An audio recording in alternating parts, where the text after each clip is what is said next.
The book of Ephesians, chapter 4, verse 12.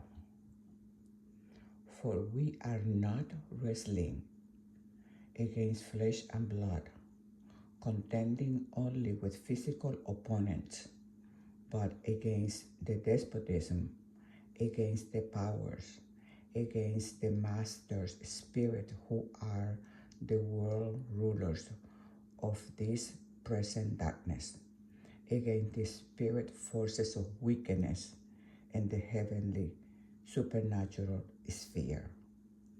For we are not wrestling against flesh and blood, contending only with the physical opponents, but against the despotism, against the powers, against the master spirits of spirit who are the world rulers of this present darkness, against the spirit forces of wickedness in the heavenly supernatural sphere.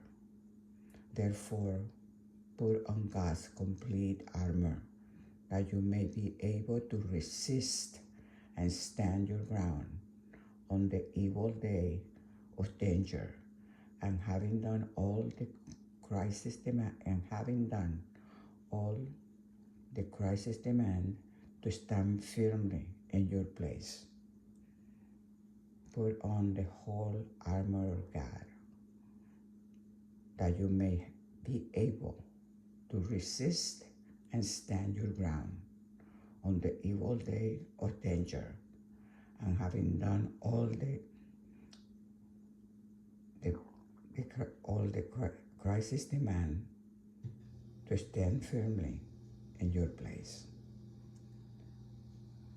Ephesians chapter 4, verse 12 through 14. In Jesus' name,